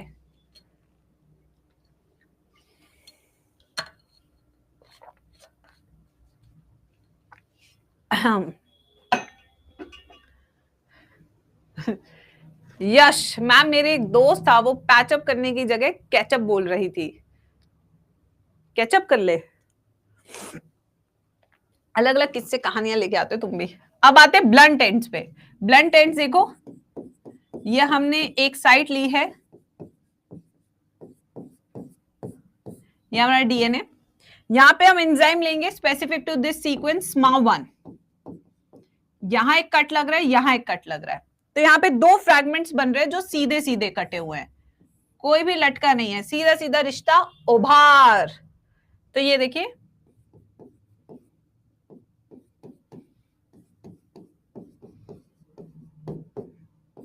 ये रे बन गए दो फ्रैगमेंट्स, ये एक फ्रैगमेंट ये रहा, एक फ्रैगमेंट ये रहा। देखिए कितना सीधा कट लगा है। करियर पे फोकस करना है, कॉमन रीजन, करियर बना तो लिए हैं बट इस करियर पे फोकस करने का result is not so common. अब एग्जाम्पल कर लेते, कौन से एंजाइम सीधा काट के जाएंगे, कौन सा टेढ़ा काट के जाएंगे, ठीक है। इसमें आ जाते हैं ओवरहैंगिंग के एग्जाम्पल में इको R1, बैम H1, क्ला1, ठीक है, PVU1, PST1, ठीक है, हिंद 3, अरे इसको क्या हो गया, हिंद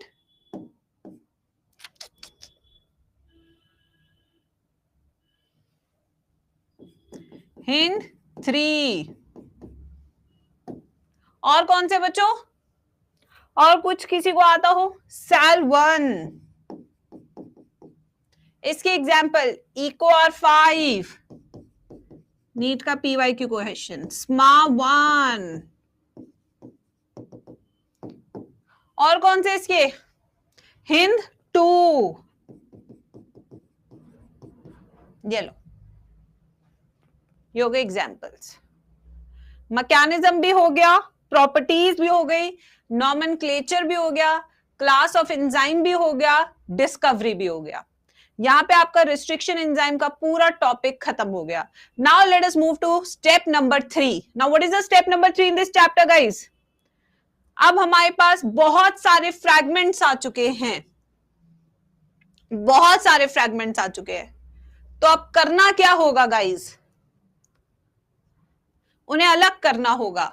तो स्टेप नंबर 3 क्या हो जाता है guys? Separation of DNA fragments. क्या हो जाता है step number 3? Separation of DNA fragments.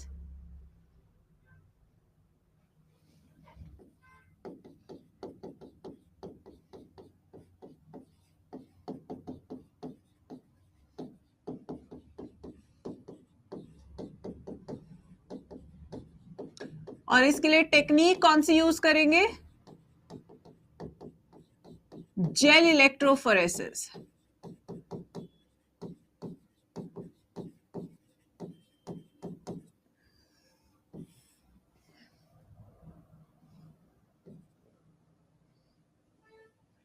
Gel electrophoresis. वाह, तेरा वाईफाई ओवर हो गया था तो मैं पीछे कर दूं स्लाइड। सेपरेशन होगा बेटा, फ्रैगमेंटेशन तो हो गया, अब तो सेपरेशन होगा ना। अरे फ्रैगमेंटेशन तो कर चुके हैं ना यूजिंग रिस्ट्रिक्शन एंजाइम। कल को तू कहेगा मैम करने गया था, बैक स्लाइड। ऐसे नहीं चलेगा विशाल, ना ना ना। सबसे पहले बनाएंगे जेल, जो देखा था डायग्राम में, ये बना लिया जेल, ठीक है। अब इस जेल के अंदर क्या बनाएंगे? वेल्स। ये हमारे वेल्स, जिसके अंदर हम करेंगे लोडिंग ऑफ सैंपल। तो ये हमारे वेल्स और ये हमारा जेल। भाई किस चीज का जेल बना होता है, पहले तो ये बात बताओ, किस चीज से जेल बना होता है? एक स्पेशल टाइप ऑफ सीवीड से। सीवीड जो एल्गी, जो बेसिकली एल्गी जो मिलती है हमें समुद्र के अंदर, सीवीड्स, उनसे एक्सट्रैक्ट किया जाता है, ठीक है। ये जेल होता है। काफी सारे आपने देखे होंगे, हरी हरी शीट खाते हैं, जापानी कोरियन, सीवीड से बनी होती है, हाई इन प्रोटीन होती है, ठीक है। तो क्या है ये? एग्रोस जेल से। किससे बना होता है? Agarose jail. किससे एक्सट्रैक्ट किया जाता है? Extracted from seaweed. Extracted from seaweed. क्या नेचर होता है इसका? इट इज अ चिपचिपा पॉलीसैकेराइड, म्यूको पॉलीसैकेराइड होता है ये, चिपचिपा होता है काफी ज्यादा। क्यों जेल को यूज कर रहे हैं? क्योंकि इसके अंदर बहुत बड़े बड़े और छोटे छोटे साइज के छेद बनते हैं, जिन्हें हम सीव कहते हैं, ठीक है। क्या कहते हैं उसे? Sieve. This gel forms a sieve. Sieve माने छन्नी, और इस छन्नी से कौन निकलेगा? डीएनए, ठीक है। यस, क्या निकलेगा इस छन्नी से? DNA, which allows movement of DNA fragments on the basis of size.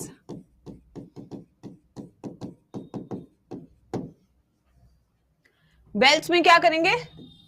DNA loading, इसमें डीएनए को लोड करेंगे। डीएनए पे चार्ज कौन सा होता है बच्चा पार्टी? डीएनए पे चार्ज कौन सा होता है बच्चा पार्टी? Negative charge. तो यानी कि इसे नेगेटिव साइड पे लोड कर रहे हैं। नेगेटिव साइड कौन सी है? कैथोड, ये नेगेटिव एंड है। पॉजिटिव साइड कौन सी है? एनोड।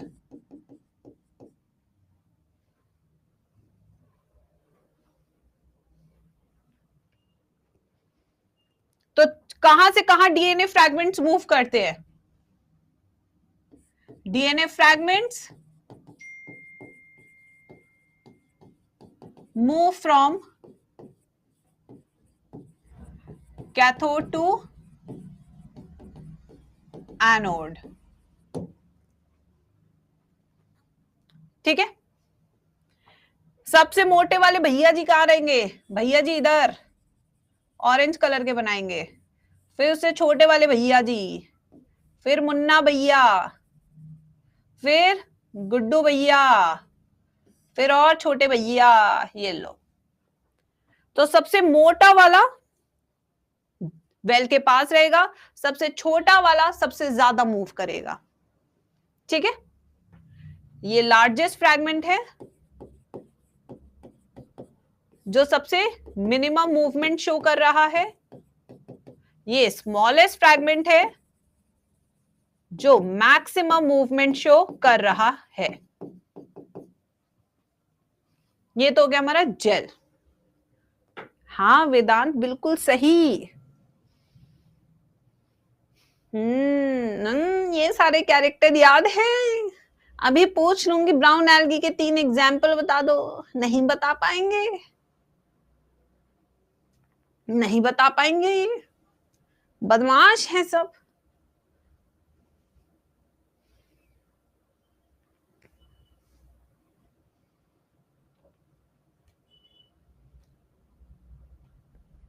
लीना कह रही फटाफट से बुक देख के मैम पे इंप्रेशन जमा देती हूँ। मोहिका भी आ गई, कह रही अरे लीना का आंसर कैप्स में टेप देती हूँ, मैम को बड़ा पता लग रहा है। आदित्य कह रहे थोड़ा सा चेंज कर देता हूँ।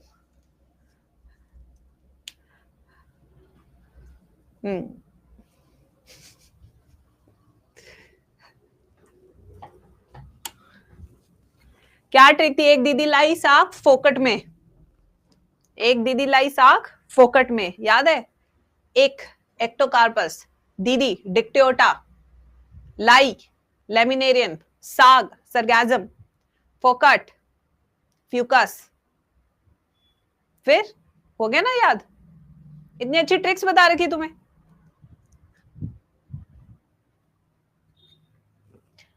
आ जाओ, अब हम करेंगे बेटे इसका सबसे पहले principle. What is the principle of the technique? यहां से डायरेक्ट क्वेश्चन आता है, मैं इसको इसी तरीके से लिखवा दूं जैसे फाइल में लिखते हैं हम। Principle of the technique. So what is the principle of this technique?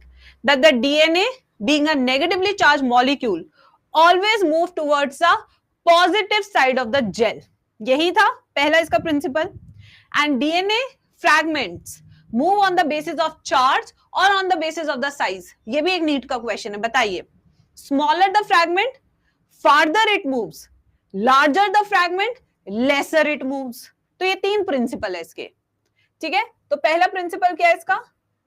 DNA being negatively charged moves towards anode on the gel. पहला, ठीक है। Second, smaller the fragment size,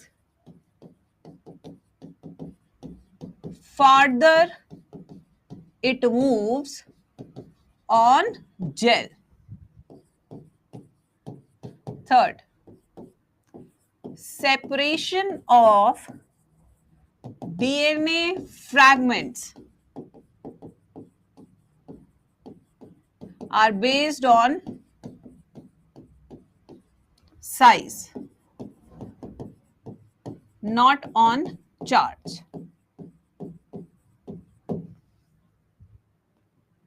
ठीक है, ये 3 प्रिंसिपल्स है जो आपको याद करना है. ना विजुअलाइजेशन कैसे करें? विजुअलाइज.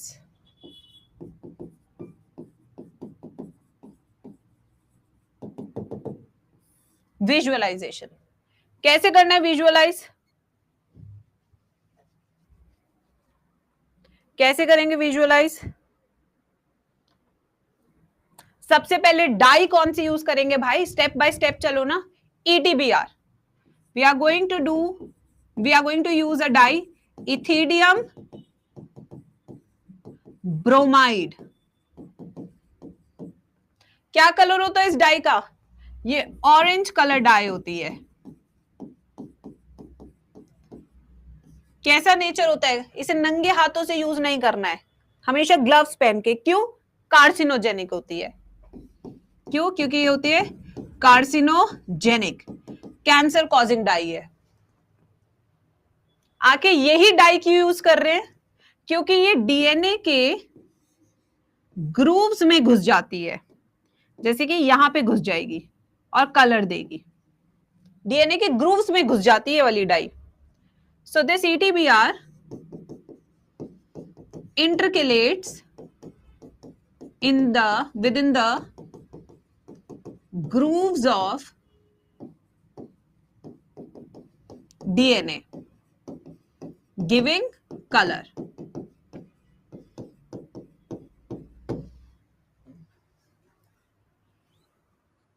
इसको विजुअलाइज करने के लिए क्या यूज करना पड़ता है? अभी दिखाया था मैंने सब कुछ. क्या यूज करना पड़ता है?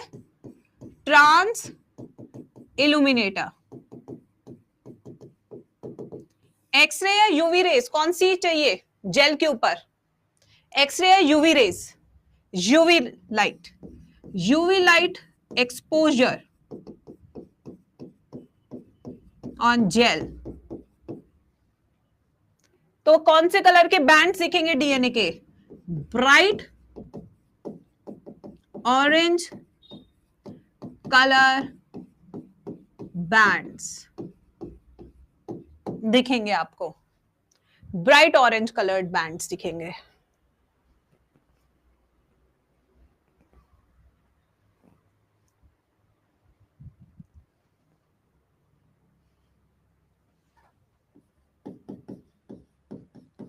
अब आपके पास जेल आ चुका है.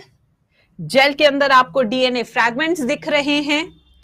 अब आपको डीएनए निकालना है जेल में से. तो प्रोसेस कौन सी होगी? Elution. Extraction of desired DNA fragment from jail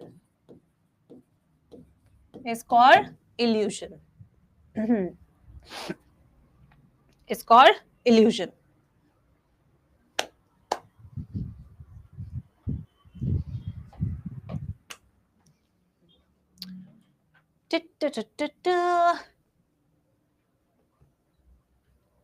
अब इस डीएनए जो आया है इसकी बहुत सारी कॉपीज बनानी है बेटा, बहुत सारी कॉपीज. हम नहीं चाहते अभी वेक्टर के स्टेप पे जाने से पहले एक डीएनए की कॉपी से क्या होगा, बहुत सारी कॉपीज बनानी है.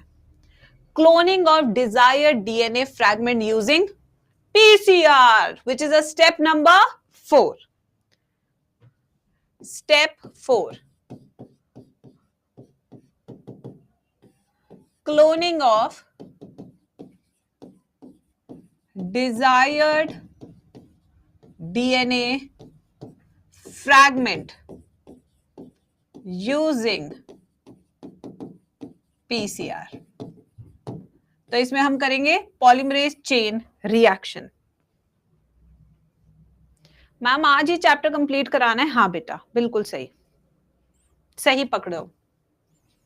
मेरी क्लास 2 घंटे की होती है, ये टॉपिक्स बड़े हैं, ये चैप्टर्स डिटेल में पढ़ाए जाते हैं, तो 2 घंटे की क्लास होगी, वरना मैं कैसे कॉलेज कंप्लीट करा दूंगी 30 से पहले। कहने को 5 चैप्टर बचे हैं अभी भी।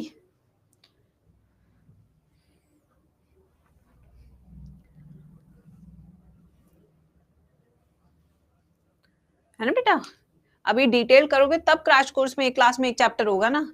अगर यहीं पे शॉर्टकट मार लिया तो आगे तो शॉर्टकट चलेंगे।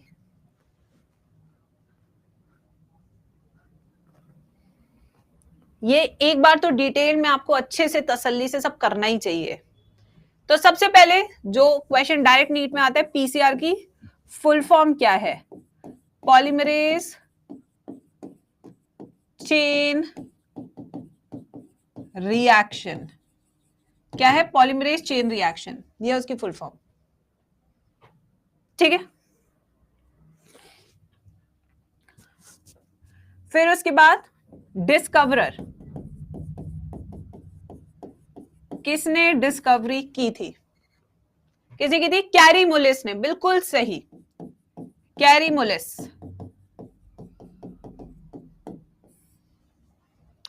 प्रिंसिपल ऑफ द टेक्निक, आखिर कर क्या रही है मेरे प्यारे बच्चों? मैंने कहा था ना एक बार ओवरव्यू बता दूंगी पूरे चैप्टर का, तो तुम्हें लगेगा चैप्टर में है क्या? कुछ भी नहीं है, सच में कुछ नहीं है। क्या है principle? Principle in vitro amplification of desired DNA.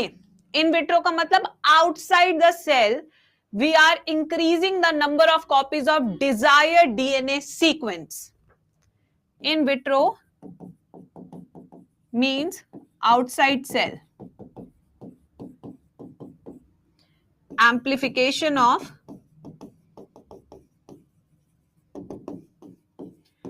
desired DNA sequence। जो हमारा डिजायर्ड डीएनए सीक्वेंस है, जिसके बाद डिजायर्ड जीन है, बस हम उसी पे ही फोकस करेंगे।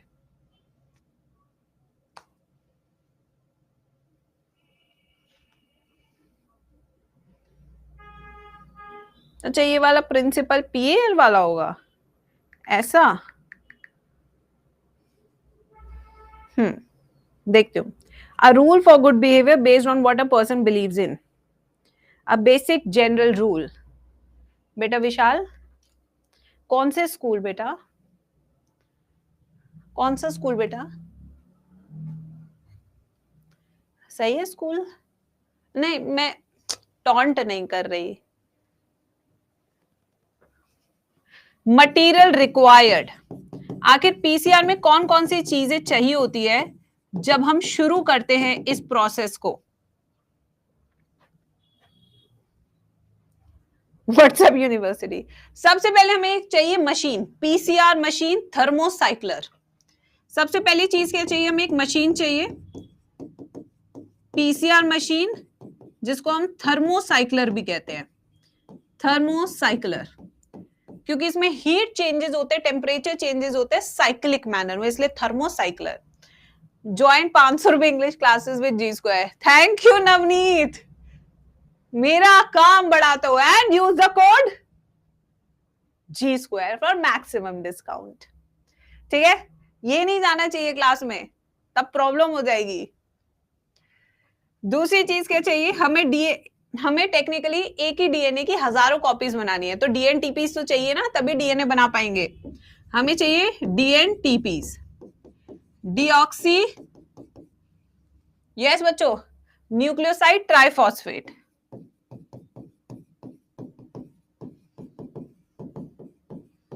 इसके बिना तो डीएनए रेप्लिकेशन नहीं होता, तो यहां कैसे हो जाएगा? प्लस हमें क्या चाहिए? प्राइमर्स, क्योंकि यहाँ पे प्राइमेज एंजाइम का काम करने वाला कोई नहीं है, ये आप ही को करके देना है। प्राइमर्स या इनका दूसरा नाम है एनीलर्स। क्या होते हैं ये? ऑलिगोन्यूक्लियोटाइड सीक्वेंस होती है ऑफ 8 to 10, 8 से 10 न्यूक्लियोटाइड की सीक्वेंस होती है। इसके अलावा आपको चाहिए एक मैग्नीशियम, जो कि कोफैक्टर है एंजाइम का।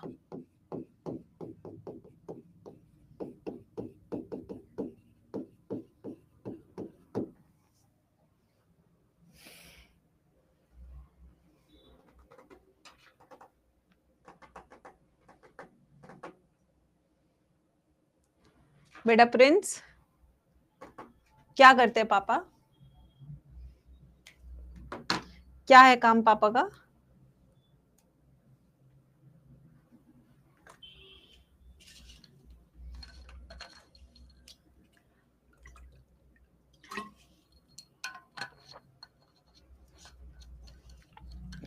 है प्रिंस? बेटा प्रिंस, आपके राज्य में कोई नौकरी है जो मैं कर सकती हूँ?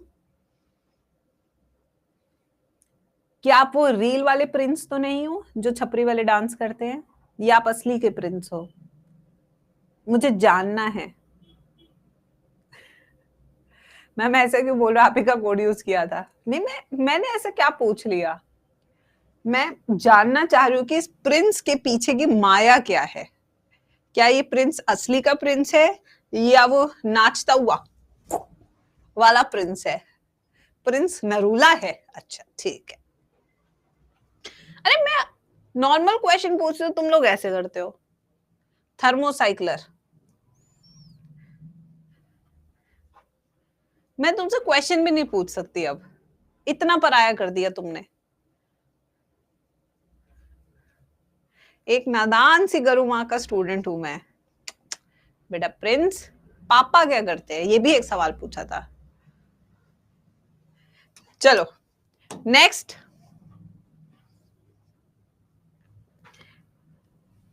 मटेरियल चाहिए एक एंजाइम जो कि थर्मोस्टेबल हो, जिसका नाम है टैक पॉलीमरेज। इस एंजाइम के पास ताकतें क्या है मेरे प्यारे बच्चों? क्या ताकत है इस एंजाइम के पास? इस एंजाइम की ताकत है कि थर्मोस्टेबल है, ये डीएनए रेप्लिकेशन कर सकता है इवन एट हाई टेम्परेचर्स। ये है, ठीक है बच्चों। So Taq polymerase thermostable enzyme which can replicate DNA even at high temperatures। कहां से एक्सट्रैक्ट किया जाता है? बैक्टीरिया से। Extracted from bacteria. उस बैक्टीरिया का नाम क्या है? Thermus aquaticus.